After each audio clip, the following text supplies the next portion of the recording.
What's up? Welcome back to the Barton and Bud show.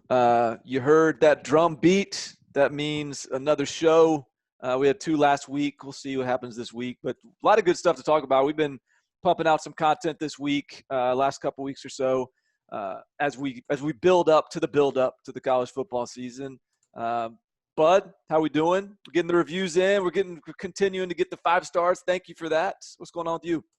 Not much, man. Just my son's trying to walk, so that's been interesting. There we go. In our house. He's got that big frame, but like a lot of these big guys, he's kind of a little bit later developing, like we talk about on this show. So he's trying to figure out how to coordinate all that body. And right now, it's just he's much better at the crawling. So if he really wants to get somewhere, he crawls. What month are we at here? He turned 1 last weekend. All right. Yeah. So. Just those big dudes, 35 inches. I was like, okay, that'll get it done.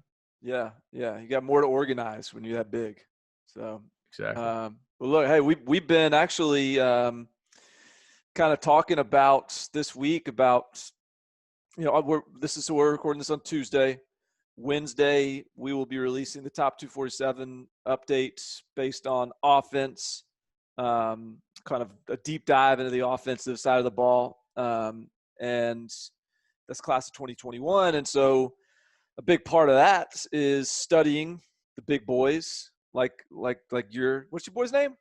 Liam, like Liam. And so like the future big guys like Liam, we've been kind of digging into sort of the traits, the positional values, the what we're looking for, and then digging into the film. And I don't know where you want to start. Like, we could start at the position you stuff. You did your blue chip ratio this week, which is always like one of the hot topics around college football whenever that drops, because you are basically letting people know, who's got a chance of winning a national title, and the 115 teams that don't. And then let's see, we're also going to talk about following quarterback recruiting following a splash signee. So we'll dig into that as well. But why don't we start with the blue chip? Because that's sort of like a big – I feel like that's a big kickoff to the college football buildup every year is the Bud Elliott patented – I don't know if you've copyrighted that, but the blue chip ratio, finally where it belongs in the 24/7 Sports House. Introduce that to the Barton and Bud show. Sure. So I started this back, I think, in 2010 or 2011, and I would go to all these recruiting camps back when I was working for my former network, and then I would go, and at the end of summer we'd have all these people saying who could win the national championship. And in my mind, I was like, wait a second, like this team and this team and this team and this team, they don't sign any of these really elite guys we see at these camps. Like, are they really going to win the national title, like the overall number one prize? And so I went back and I said, what do you think the minimum level of recruiting that you have to do in the 4 years prior, the guys who theoretically are going to make up your freshman, sophomore, junior, and senior classes? And so I just basically went and backfit it and said, okay, what did this national champion do? What did this national champion do? And what I found is basically once recruiting rankings have stabilized as an internet entity, right? So like not 98, 2000, that type of thing, back when, if you wanted to get on the internet, you still had to have your like AOL CD. But like once they started to really stabilize mid-late part of the aughts, what you need to do, at least 50% of your signees needed to be 4 and 5 stars. And that sounds easy, but that's really not that easy. And what I was finding was that every single team that won the national title had that mark. And so every year I published the list of which teams over the last 4 years have signed more 4 and 5 star players than they have 2 and 3 star players. And every year the national champion comes from that list. I've almost been busted a couple times. Oregon with Mariota almost got me, but Ohio State drubbed them. Clemson, actually, the year they lost to Bama, the first time, they were at like 48, but they didn't win it. If you want the ring, you got to get over 50%. And I think this has only become stronger recently as well, because like now we see some teams that it used to be 70%, 75% was a really high number. This year we have 3 teams who have signed over 80% blue chips over a 4-year span, which is unprecedented. We've never had 3 teams do that before. We have 3 of the 4 highest scores ever this year. So it does seem like maybe the halves are getting a little bit stronger. A quick read of the list here if you want. Bama, Georgia, Ohio State, Texas, LSU, Oklahoma, Clemson, Florida, Michigan, Auburn, Penn State, Notre Dame, Washington, USC, and Texas A&M. Texas A&M, a lot of people, Texas fans pointed out, are at 49.51%. My spreadsheet rounds that up to 50. I'm not really going to get in an argument over this, but they want me to. So that's definitely not a rivalry, Barton. Texas and Texas A&M, not a rivalry. So the Texas A&M or the Texas fans, you're telling me they went back and they did their own math? Yes. And dug up that it was a 49 point whatever 0.51, which 5, rounds 1. up on Excel to 50%, which is what we're going. We're not going decimals on this. We're trying to create fun graphics for Instagram, not throwing a bunch of decimals on this shit. So, yeah, Texas fans were angry that A&M made the list, and of course, props Florida to State them fans, for doing the research. Yeah, hey, at least they did the legwork. Exactly. So Florida State, Miami dropped out this year. They're at like 49.44 and 49.41. So they just barely missed it. And then, of course, Oregon fans are mad because they didn't really read the article, and they think they should be included despite the fact that it's literally just counting. But Oregon and Tennessee are probably the 2 schools who are closest to making the list in future years. But I've always kind of found this thing to be interesting because of the names it doesn't include who we think are national title contenders. And that's kind of where I started this, man. Who do you think this year, who is being included on national title list this year who is not on my list? Yeah. And so, and like, I think that this is the reason this is a really relevant list is because it sort of speaks to what recruiting is about. It's not about, yes, there are Julian Edelmans that make the rankings look bad by hitting and being NFL stars, but those are outliers. And ultimately, if you wonder sort of where the player rankings matter on the field, it's not individual games, it's not individual players, it's the aggregate, it's the sort of general 30,000-foot view. Are you talented or are you not? And over the long haul, that really matters. And so I think this is a really important list for that reason. And I agree with you. Like the thing that the teams on the list are, I mean, you could give me 20 guesses and I would have gotten 15 of them. Give me 16 guesses, I might have gotten 15 of them. Like they're generally the teams you would expect. So I think what's most important is to be like, all right, if we trust this, which history tells us we should, who is disqualified from a national championship that you would think should be in the conversation? And I think like the teams that stick out to me, you mentioned them, probably the 2 would be Oregon, though that's conversation in terms of a national championship might be a little bit more attainable, might be a little bit more reasonable if we had a little more certainty at quarterback. Yeah. But it does feel like the roster is getting close to being sort of playoff contender worthy. And then the other one, which is, I mean, there's a lot going on at this program right now, but I think Oklahoma State is one that I'm like out here on the plank, like way out on a limb with Oklahoma State, just screaming that this could be sort of Mike Gundy's best team. And but I think this is really important to keep in mind. Like Oklahoma State has a chance to win every game. They've got a quarterback. They've got a Heisman Trophy contending running back. They've got one of the best receivers in college football. They've got 90% of their returning production on defense. That's something like that anyways.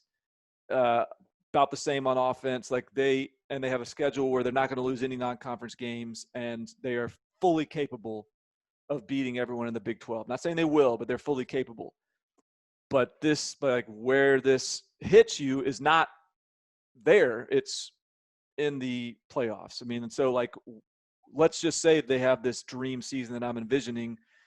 The blue chip ratio is telling us that when it gets to the playoffs, when it gets to the depth mattering, when it gets to everyone on the field being a dude, is Oklahoma going to be a little bit in over their head? Oklahoma State going to be in a little bit over their head? And this would tell you that, this is speaking to me saying, hey, Barton, like, have some fun with the playoff prediction, but don't go overboard here.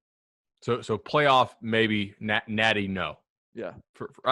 I think that's fair. The other things we see are, like, football is not a contact sport, but a collision sport. And so you have to have the depth to survive this. And even, like, there are some teams out there. In Phil Steele's magazine, he always notes how that 2000 Oklahoma team stayed like 100% healthy for the entire year, and basically had zero injuries. 2013 Florida State on offense was extremely healthy because they had some depth issues there at some spots. Once in a while it happens, but for the most part, you need really quality depth to be able to win a natty. I think Alabama recently, with Jalen taking over for Tua, and then Tua taking over for Jalen, is a pretty good example of that. But also, like, look, a 4-star who goes to Oklahoma State and starts did not have to beat out as much talent to get that starting job as a 4-star who goes to Ohio State and starts. And I do think that when it comes to when you play in the playoff, the quality of competition you see in practice every day, how good is your scout team? I guarantee you the scout teams on my list are better for the most part than the scout teams at some of these teams who are not on my list. I think the drop-off maybe from guys 1 to 30 is not the same as the drop-off between guys 31 to 85. And so the depth perspective and the depth piece there, and the quality of competition in practice, that wasn't my intent when I put this list together, but over the years I've kind of come to think that's probably a factor too, right? Just how good the competition is in practice. Yeah. And just being able, like you said, of just that competition, but absorbing the injuries that are all going to come. One of the reasons I didn't pick Ohio State to win a national championship last year was in the preseason, was my concern about what was going to happen if Justin Fields did get hurt, and he didn't. But he did. Remember, briefly. He did. Yeah, I mean, he got banged up. He didn't miss a game? No, he got hurt. What, in the Michigan game, or was it the game before Michigan? I feel like it was the game before Michigan. Okay. I don't even remember who went in for him, who his backup was, to be honest with you. The guy, Gunnar Stockton, who transferred to Kentucky, I think. Yeah. So there you go. Then which Gunnar Stockton, if he had to play in the playoffs, picking Ohio State. So yeah, I mean, so that matters at all positions, especially at quarterback. So Oregon, Oklahoma State. Wisconsin continues to just sort of threaten in the Big Ten, and this is telling us maybe not quite ready to threaten beyond the Big Ten. Who else is rising up? I mean, like Tennessee, they'll probably be – I think you had in your list sort of just missed type. Like Tennessee seems like they are trending towards getting on this list. Is that fair to say? Yeah, if Tennessee gets rid of some of the 3-stars in its class, and I think – like, obviously, Tennessee is going to have some decommitments this year because they've just been taking so many kids, and they're still in it for a lot of big-time kids too. So, like, I think Tennessee's class will be better at the end of the year than it is right now from a quality standpoint. Maybe not a number 2, number 3 overall ranking standpoint. But, yeah, if Tennessee, if they sign a couple more 4 and 5 stars than they have right now, they have a pretty good shot to make it next year. So, Oregon and Tennessee, we'll see FSU, Miami. Obviously, they're very close. So, it'll depend on – on what they do on the trail this year. But those are really – there's not a whole lot of schools who are threatening this.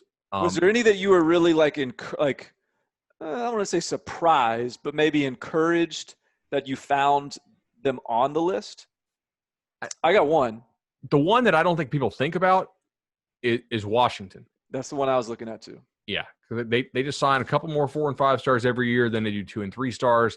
That they don't sign a whole lot of guys in that 25 to 75 range. Typically, they usually get like a 5-star type player. But yeah, Washington, I think, surprised some people. USC almost, like, that class last year, by the way, for USC was so bad. They almost went from like number 7 or 8 overall to out of the list.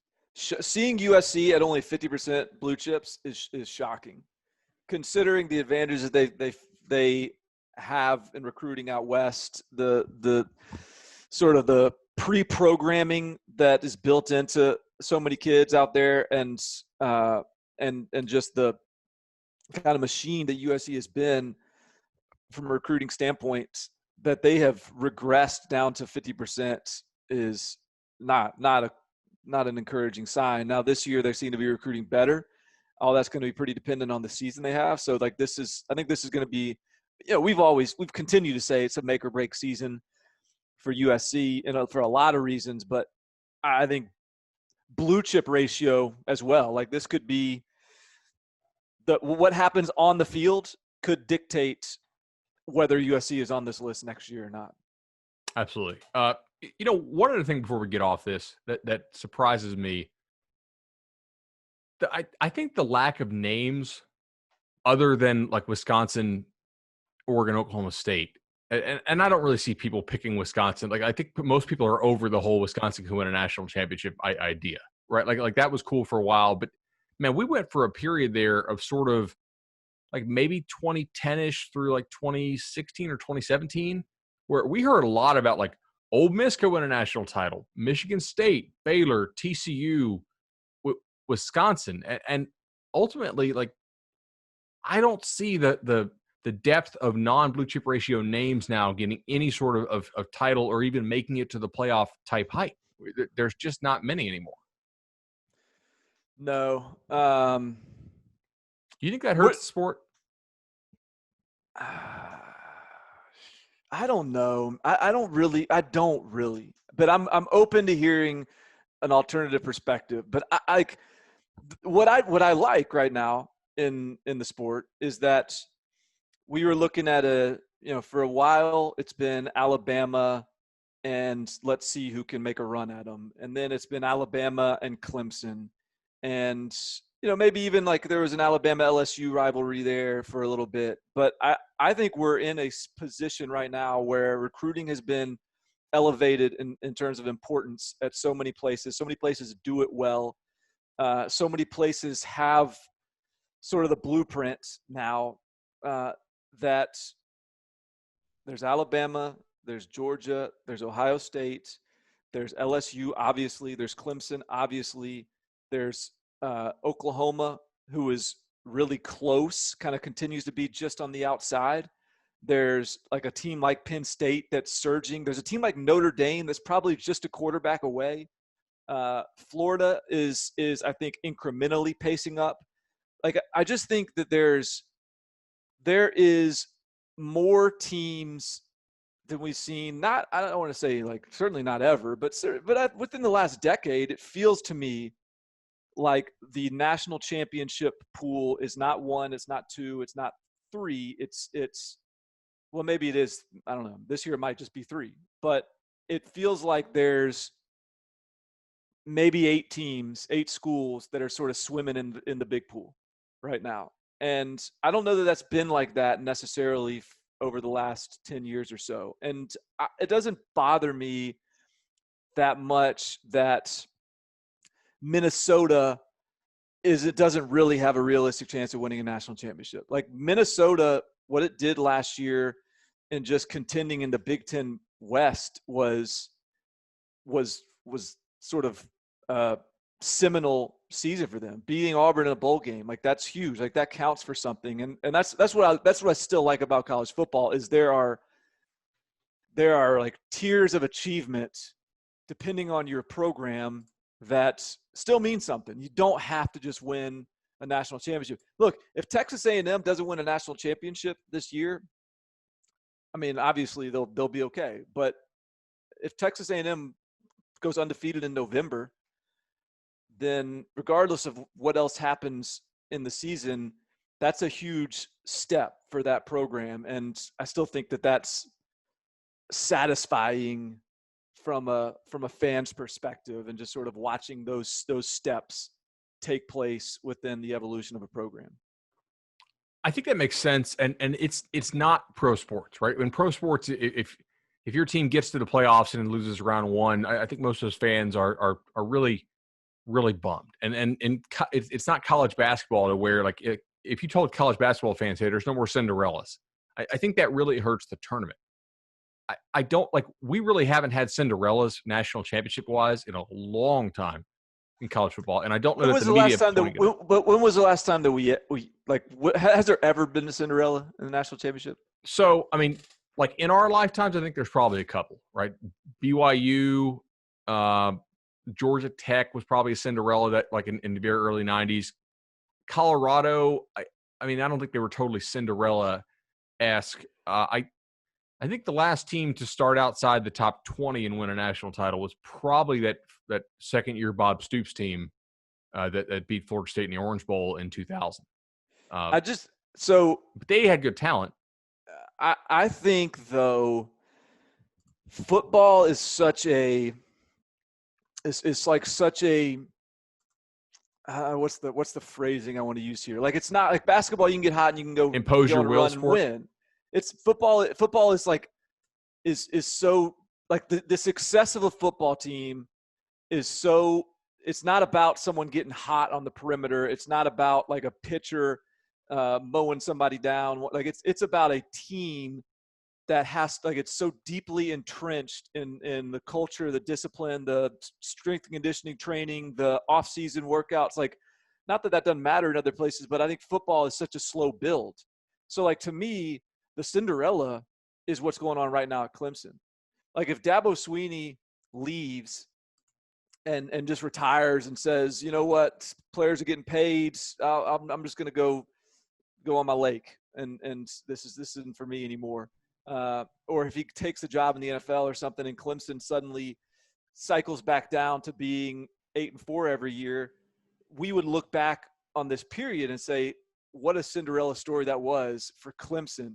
But that's to me, that's where Cinderellas happen. Like they happen over time. And so, you know, I'm interested to see if, you know, I don't know what maybe the bubbling Cinderella possibilities could be. Maybe let's say, can Minnesota do something, you know, special under PJ Fleck? Can, you know, I guess Washington probably doesn't quite count for that. I mean, they've had a pretty good run in the early 90s. You know, I don't know, North Carolina probably. I mean, they've had some success in the past, but they would count if they're able to like get this rolling quickly and have another breakthrough year. And in 2021, they, you know, go undefeated and play Clemson in the ACC championship game. Like that's a Cinderella story. It wouldn't have been a Cinderella because preseason 2021, maybe they're ranked top 10, but that they went from whatever 4-win team 2 years ago to top 10 team in 2021. Like that to me is what the Cinderella story equates to in college football.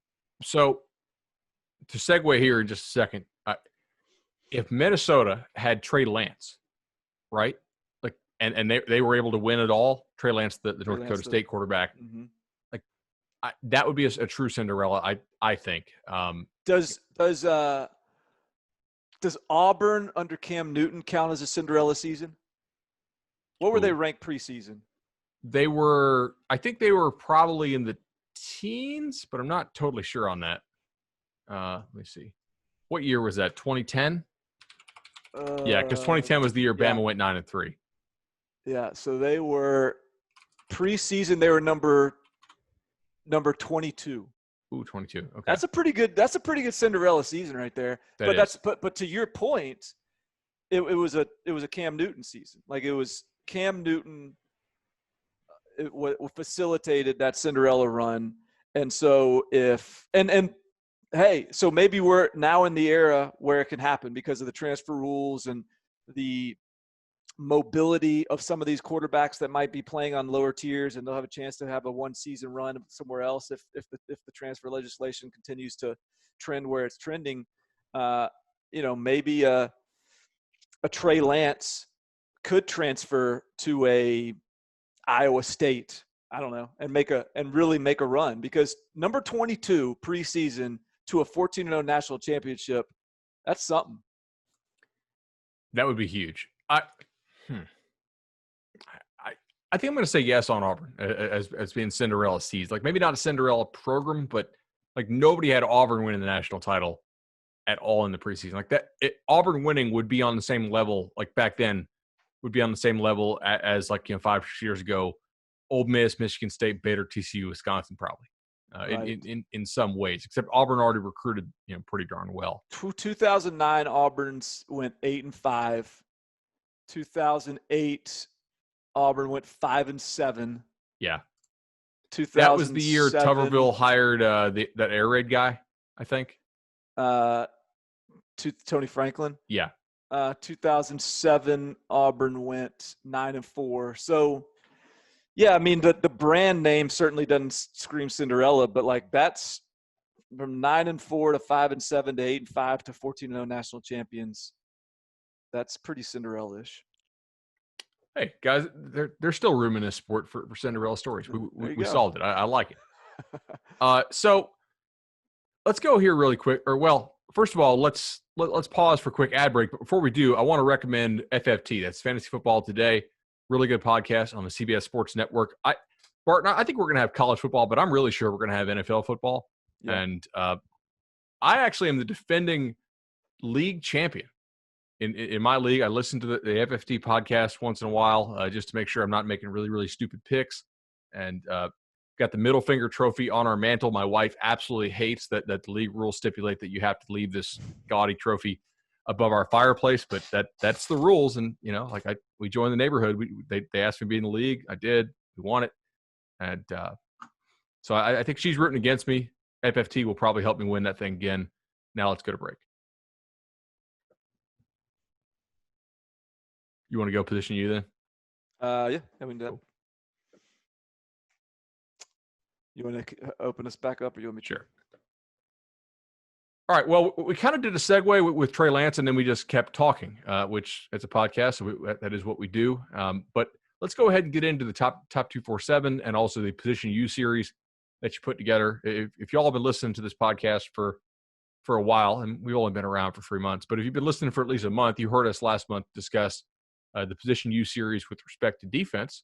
Well, this month we're doing our deep dive on offense, and that includes all these Position U series on offense. So where do you want to start? So I think we did obviously OLU, tight end, wide receiver, running back, quarterback. I think a lot of these are very much what you'd expect. Tight end U is Iowa, Stanford is top 2. Alabama, Ole Miss, maybe you wouldn't expect. Notre Dame, like that's all like things that you would expect. Wide receiver U, Ohio State, Alabama, Clemson, Oklahoma, the usual suspects. I thought one that was really interesting because when you look at running backs, like when we evaluate the running back position, when we study it, when we look for trends, when we circle back and identify the previous results, like running back is one of the simpler positions to, evaluate, I guess. Just like the guys that look best are the best. The guys that put up silly numbers and average 12 yards a carry in high school and have offers from all the big dogs nationally, like they typically pan out. There's a pretty easy trend line from high school to college success. And so what you would expect in that in terms of the programs that recruit at the highest level, who's recruiting the best NFL, who's producing the most NFL draft picks at running back over the last 5 years? Guess what? Alabama won. Okay. No big surprise. Georgia tied at 2 with LSU. Makes sense. Those programs, Leonard Fournette, Darius Geis, Clyde Edwards-Helaire, Todd Gurley, DeAndre Swift, Sony Michel, Nick Chubb, it makes sense. Ohio State, right? So we get it that they're tied for 4th with Ezekiel Elliott, J.K. Dobbins, Mike Weber isn't drafted in there. And then there's the one school where it's like, this is not a blue blood. This does not get anyone it wants. This does not get the first pick at running back. And it's Memphis.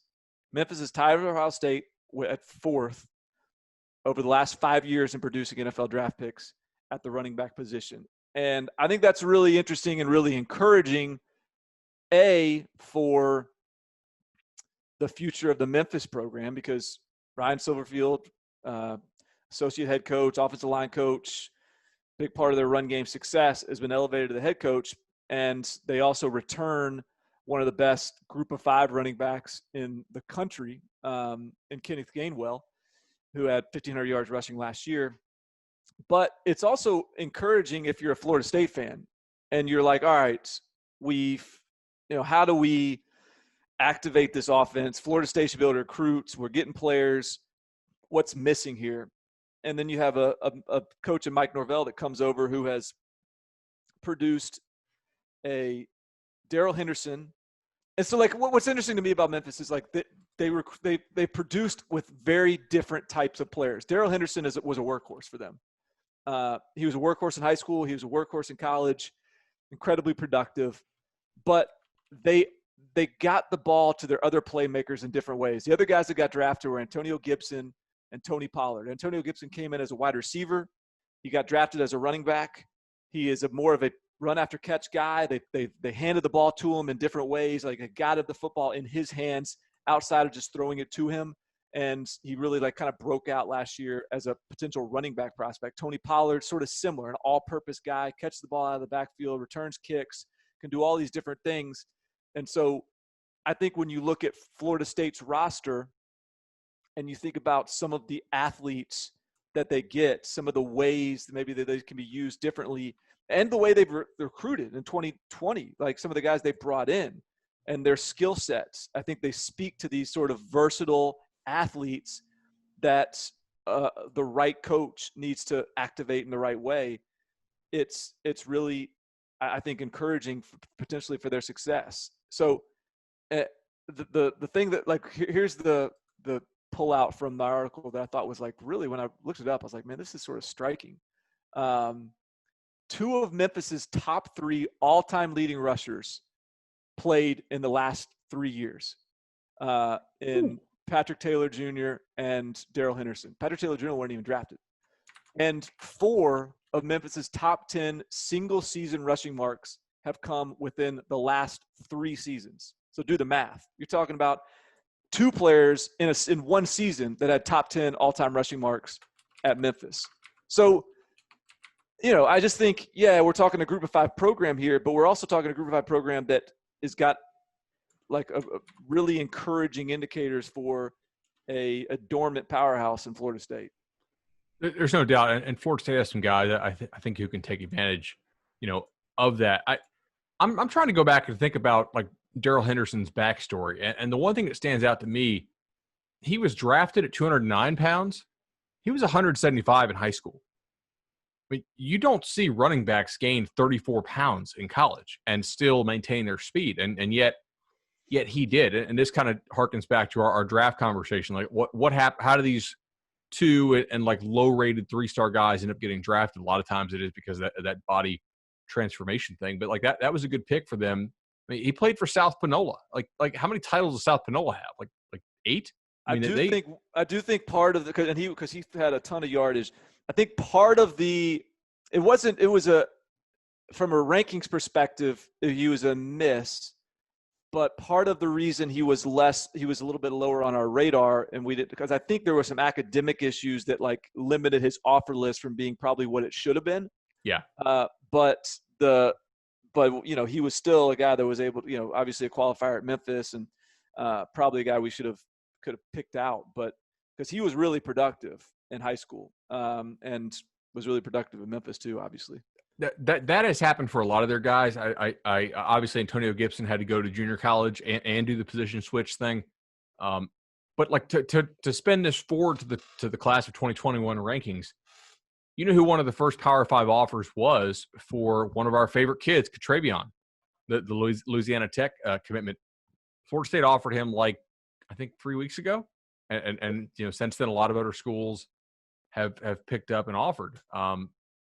That's a kid we like a lot, and so they do seem to have a pretty good eye for running back talent. Now, obviously, I don't think they'll be able to get in some of the kids at Florida State that they do at Memphis. Academically, why? Like it did seem like they really made a specialty of getting in some kids who had questionable academics at Memphis, and not that Florida State's a great academic school, because it's not, compared to like other schools in FBS, but that'll be interesting to see how they continue to evaluate there. I think he'll probably do a good job with that. And I mean, obviously they're pretty high on that La Tech kid who can we reveal what grade we put on him? I think we could probably Yeah, give a I mean, teaser. yeah, Katravian Hargrove. I don't. What we end up with him, like a 92 rating. He's a top I'm pretty 247 sure we kid gave him for us. 4 stars. Yeah, no, we definitely gave him 4 stars. He'll be a top 247 kid, and he's committed to Louisiana Tech right there out of Ruston, Louisiana. And yeah, I saw Florida State send that offer out a week or two ago, and that was pretty interesting, given that we had already sort of penciled him in for a big move up. And that I think he's a good example of our process too, right? Like everybody's like, hey, there's no new film to evaluate. What are you guys doing? Blah, blah, blah, blah. I'm like, well, look, it is pretty illuminating if you sit and have a 3.5-hour meeting. And I've asked Alan True to please change the length of that meeting block on our calendar so people don't, like CBS, don't schedule meetings with me during that time when I'm on a rankings call. Like we sit and have a 3-hour rankings call about running backs. And I think when you watch the same position as a group nationally, back to back to back to back to back to back to back, and you have the Southeast guy watching guys from Oregon, and you have the California guys watching dudes from Virginia, like everybody's watching everybody. It's we don't have more film to watch as far as samples, so we have more eyeballs on that film. I think that really does help us to like when we first had all these shutdowns, I was worried our rankings weren't going to be as good. I mean, Yeah. granted, everybody who does rankings are going to be judged by the same thing. But I think this has been a good workaround for us. And he was a kid who really popped for us as we were going down the list watching these guys. Like several people had notes, hey, after I watched all these dudes, this guy he's legit, man. Like, and he's I don't want to say much better than Louisiana Tech, but he is much better than the quality of running back Louisiana Tech typically signs. I think is a fair way to say it. No doubt. And that's he'll probably, I don't know whether he's a local kid committed to Louisiana Tech, and he might end up somewhere else. He might end up at LSU. He might end up at USC. I don't know. But he's also like a guy that if he ends up at Louisiana Tech, in a way I feel even better about that ranking. Like those guys hit too. There's Louisiana Lafayette's about to have like potentially their 4th NFL running back picked in 3 years in the 2021 draft between the 2 guys that they've got coming back this cycle. So good players come from those Group of 5 programs. For sure. Let's go ahead and get into get into the quarterback here. This was a very interesting one. I know because we've seen transfer quarterbacks have so much success, you also had to kind of make a change to your process a little bit to account for it, which I think you did a pretty smart thing here. Lay it on us, man. Quarterback anybody surprise you? Like, how did you have to change the process? Give it to us. Yeah, I think the way, like what I really wanted to do when talking about quarterback it wasn't just like who's playing I really wanted to look at the totality of the process from a evaluation, recruiting, development standpoint, to where if you evaluated, recruited, and signed a kid that went on to play in the NFL or get drafted in the NFL, but your quarterback room was too loaded for him to finish at your place, like you're not going to, you should get some credit for that. So I actually, used the point system, 7 points for first rounder, 1 for a 7th, and just subtracted a point if one of your drafted players, one of your recruited players gets drafted after playing at a different school. So for example, like Texas Tech comes in 3rd in my quarterback rankings. They've only had Patrick Mahomes, but they also Cliff Kingsbury arrived at Texas Tech in 2013. That class, he signed Davis Webb and had Baker Mayfield as an invited walk-on. And Baker Mayfield won that job as a walk-on true freshman and was conference freshman of the week in week 1. He gets hurt. Davis Webb sets a Texas Tech freshman passing record in like his 2nd start. Davis Webb beats out Baker Mayfield heading into the next season. Baker Mayfield transfers to Oklahoma, goes on to be a 1st-round pick. Davis Webb holds off incoming freshman Patrick Mahomes in 2014. He gets hurt late in the year. Patrick Mahomes steps in, throws for 600 yards against Baylor in his second start or something. And then Patrick Mahomes beats out Davis Webb. Davis Webb goes to Cal, becomes a third-round pick. Patrick Mahomes, the rest is history there. Obviously, to me, that's like mind-blowing that like at a place like Texas Tech where he wasn't getting the first pick, he's able to identify like the first three quarterbacks basically he took were first and third round guys, all had success. And you can say like obviously it's a different staff there at Texas Tech now, but in a way like they deserve to be there too. I mean, this is the same staff that found Jordan Love and developed Jordan Love at Utah State. So I thought Texas Tech coming in at third was interesting. The other, you talked about Trey Lance earlier in this pod. He doesn't count in this. So like Clemson didn't even on this list because technically over the last 5 years, Clemson has not had they've only had one player drafted, which is Deshaun Watson. Kelly Bryant did not get drafted, which sort of dings them, and they're not getting credit for Trevor Lawrence yet. They obviously would next year. But in a similar fashion, Trey Lance at North Dakota State, a likely first-round pick, is not count in this ranking, but still North Dakota State, of all places, has Trey Lance will be their third consecutive quarterback that's going to get drafted, probably second at 2 out of 3 that will be first-round picks. Carson Wentz, Easton Stick, fifth rounder of the Chargers, and Trey Lance at North Dakota State, of all places. Like that's a pretty perfect hit rate at a place like North Dakota State that is not recruiting the 5 stars, not recruiting the guy with offers from everybody. I thought that was absolutely an interesting one. And then the last one I'll highlight, and then if you had any observations, let me know. But Florida snuck into this list. Florida has not produced an NFL draft pick since Tim Tebow in 2010, but they have signed 3 in the last 5 years. Jeff Driscoll, who threw for not much. I think he threw for more yardage in his one grad transfer season at Louisiana Tech than he threw for the rest of his career at Florida combined. Jacoby Brissett, who was a career backup at Florida, goes to NC State and gets drafted. And then Will Grier, obviously we know that story, PED suspension. He ends up transferring, getting a fresh start at West Virginia, and he gets drafted 3rd round, I think. So Florida's actually found some quarterbacks. They just weren't the ones that benefited from their success. None of those guys had success at Florida. They all had to go somewhere else to find the success. And obviously Dan Mullen looking like he's changing that trend with Kyle Trask, but Florida kind of backs themselves into this list with some of their signees. So you ever played in a golf tournament that has like closest to the pin, Mm-hmm. Generally, like with the way we play it is closest to the pin, but you cannot collect on the money unless you make par or better. So if you get close to the pin and you 3-jack for a bogey, we're not paying out for that, right?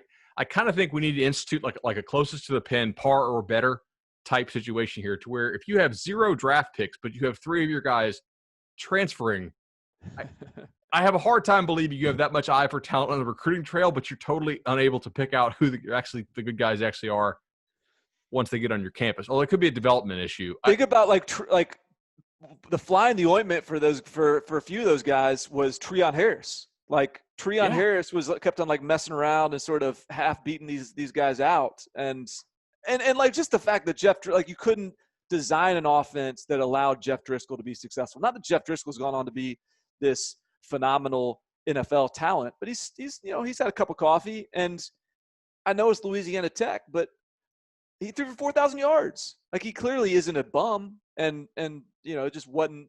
They couldn't figure out a way to get it to click with him, and obviously Jacoby Brissett never even really saw the field. I've not gotten to the comment section on this yet. How much blowback are you getting for putting Florida in there with 0 draft picks and 3 transfers drafted? It's got to be a decent bit, right? It's not crazy yet, but there's definitely some that is definitely the primary conversation topic in the comment section for sure. If you change this to where we'll count the transfers, but only if the guy that beat them out also got drafted, that could also be interesting because it would give the teams a little more credit. Like obviously Texas Tech chose to keep Mahomes, and like they made the right call there. He got drafted. That'd be interesting. Penn State to me is surprising a little bit because I think we've spoken frequently on this show about how, if Penn State's just a quarterback away, Mm-hmm. and yet they make the list with the 2-1. I'm trying to think who the transfer was. Well, this is the transfer. Actually, they don't get credit for. The transfer is an interesting one. Well, as I break down to Penn State, see if you can think of who the transfer is. But they actually, this list is a little imperfect because it's relying on the NFL draft, and the NFL draft just flat out missed on the biggest driver of Penn State's points total, which is Christian Hackenberg, who was a second-round pick, had no business being a second-round pick, but was a big, strapping, strong-arm dude, and NFL hadn't quite gotten off that thought process yet, and they drafted him in the second round, and he busted. Trace McSorley, the other one. So, like in that sense, Penn State, Hackenberg was a highly touted quarterback, had success under Bill O'Brien in freshman year, but never quite hit beyond that. Trace McSorley kind of overachieved, and then the transfer that was drafted, who they don't actually get any points for because, and according to the formula, he was a 7th-round pick, so you subtract 1 point from 1 point, and you get 0 points for him. But Tommy Stevens out of Mississippi State, he followed Moorhead. Yeah, that's right, was another one that Penn State technically produced, even though he barely played at Mississippi State. And probably, if Tommy Stevens had to do it over again, he probably should have stayed at Penn State because I think he probably would have won that job last year. And I don't know, butterfly flaps his wing and shine. Now maybe he doesn't get as injured as a senior, and who knows where he gets drafted. I kind of like Tommy Stevens as a recruit. He was a pretty athletic kid, had a live arm. He was an interesting player coming out of high school. We talked running back. We talked quarterback. We talked the process. Do we want to talk receiver, or do you want to jump into this Gundy Iowa stuff? Receiver. What do we talk? I mean, so like the one, I guess I don't know if anyone jumped out for you a receiver. I thought here's a 2 that jumped out for me a receiver. The first few are who you'd expect. Ohio State at 1, Alabama at 2. Alabama might end up 1 after next year, given they'll probably have 2 first-rounders. Oklahoma at 3. Clemson tied for 4 with Ole Miss. And Ole Miss, if not for Van Jefferson's transfer to Florida, Ole Miss would have probably ended up at 2nd on this list because think about like Van Jefferson, 2nd-rounder, A.J. Brown, 1st-rounder, DK Metcalf. Or no, maybe A.J. was a 2nd-rounder too. Either way, DK Metcalf, 2nd-rounder, Laquan Treadwell. They've had some success here recently. And then like the first one that jumps out that like you think of Notre Dame as being tight end, offensive line, sound defense. They've actually they're not getting out athleted at wide receiver.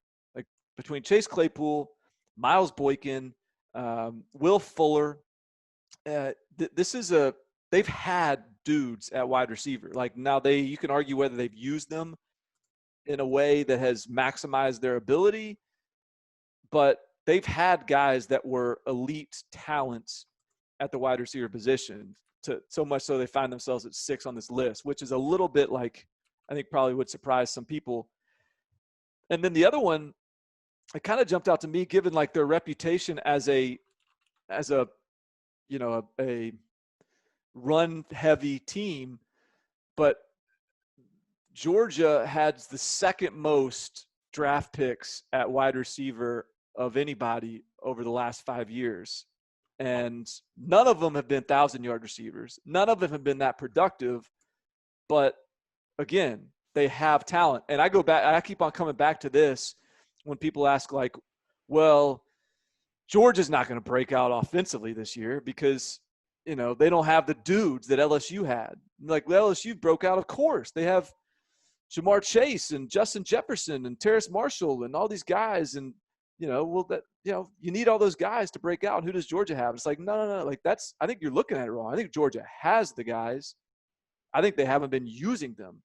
And if they can use them appropriately and effectively, then all of a sudden, like we're going to look back and be like, well, we should have seen it coming. They had George Pickens and they had Dominic Blaylock and they had, all these incoming freshmen that were so good, and of course they're going to break out. So I'm just looking at my watch, waiting on Kirby Smart to figure out how to maximize his talent on offense. This is not even on our sheet, but like totally. Number one, we always used to get the question, or at least I did. I assume you did too. Why do all these 5-star receivers still go to LSU, despite the fact they never catch any balls? Like they never throw them the ball there. And my answer was, well, they still get drafted and go to the league, and if they're from Louisiana, they get to play for their hometown team and still make $1 million in the NFL. It's really not a bad gig.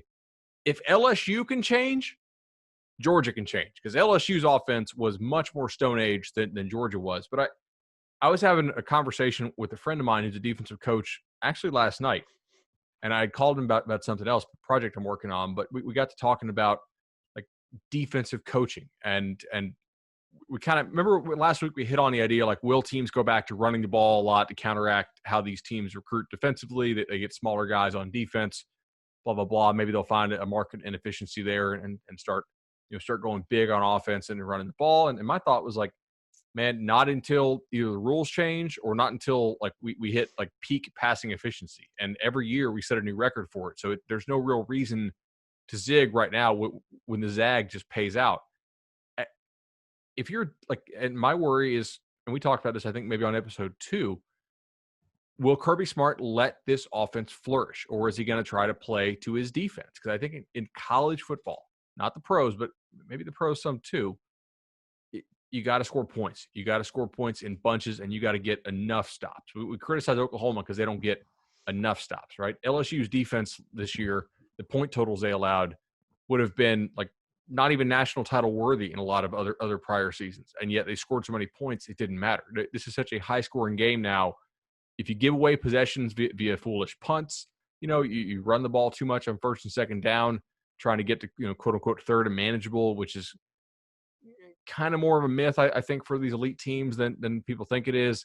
Like, is Kirby going to let this offense, let this thing hum? Because if not, I do think Florida with Mullen, they've got a little bit of a window here. Like they could take that division this year. I'm still going to pick Georgia, but that's going to be very interesting. And I think they do have the receiver talent there to bring it back to what we were talking about. Yeah. Yeah, I mean, it's going to be interesting. I mean, the Zamir White comes back at running back. They got enough on offensive line. I think it's all about, what does that receiver group look like, and how does it jive with the quarterback position?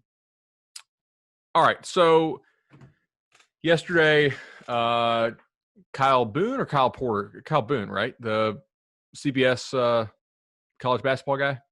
Also does Oklahoma State, or he's an Oklahoma State alum. Yeah, I'm not sure. All right. So he tweets out a photo showing Mike Gundy wearing an OAN, which is One American News Network T-shirt. And then Chuba Hubbard comes out and says, who's the star running back for Oklahoma State, comes out and says, like, this is absolutely unacceptable. I'm not going to play for Oklahoma State until we have some real change. And then it looked like things were really bad for Mike Gundy at the time. And then other players came out with some pretty damaging statements saying that like they were told that they were going to be sent back to the hood for wearing do-rags, quote, or sent back to South Dallas, that type of stuff. It's interesting with all this stuff going on in the world, and we're not going to do a super long segment on this, at least not in this episode. But recruiting-wise, like I don't think you have to be a woke coach in 2020 to get recruits. But I do kind of think, like, if you're going to be supporting, networks that I think some would describe as kind of, peddling racist conspiracy theories on the regular, like if you're going to openly support that kind of stuff, I do think that you're going to open yourself up to some pretty massive negative recruiting.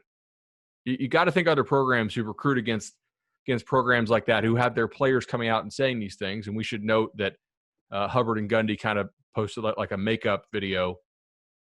Man, you got to be salivating to negatively recruit these guys if you're a competing program after finding out this kind of stuff, right? Like, for them to be so public about it is interesting. Yeah, I mean, look, the reality is he can watch any news network he wants. He can have any political views he wants. It is, in fact, a free country in that regard. But if you got a locker room.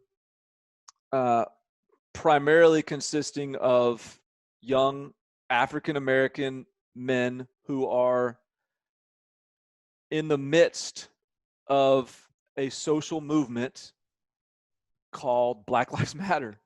And they are passionate about it. And if you are going to basically promote a network that is actively calling Black Lives Matter a terrorist organization and a farce, then like there might be some repercussions in terms of like the way your locker room responds to you. So yeah, I mean, it's not a matter of censorship or anything like that. It's a matter of reading your room, of understanding who you're dealing with, and understanding like what their views may be and how that could impact that culture, that locker room atmosphere. So I'm sort of curious what, like, was it like, the way as quickly as that was resolved, I can't tell if Chuba Hubbard is like genuinely sort of felt like he had overreacted, because if there is more to it, again, that'd be surprising if it was just the T-shirt that he was responding to. And if it was just the T-shirt that he was responding to, then I don't know, he probably was maybe overreacting. I mean, it could have been a joke. It could have been like, Gundy I was joking on the Cover 3 pod earlier this spring about how Oklahoma State was going to be the OAN national champions because Gundy was, spouting off about OAN because OAN was the only network that was like basically saying that they were going to be able to play football this fall. And so, there's no telling why he was wearing that. Not that it was a smart move regardless, but the reaction, the response would seem to indicate that there's more to it than that in that locker room. And that's where, I think Gundy and Oklahoma State need to look in the mirror and figure out, hey, where's the disconnect? Bring this team together, because coach, I'm picking you to be a playoff team. So you may want to figure this thing out. And something that I've almost just become trained to look for now, and I think you can juxtapose Clemson and Florida State with Oklahoma State and Iowa, right? When Marvin Wilson came out, when the former player from Clemson came out, you didn't see other disgruntled guys for the most part from Norvell's tenure at Memphis or from Dabo's prior years coming out and saying, really bad things about the culture there. It seems like those guys made mistakes, but are still pretty beloved.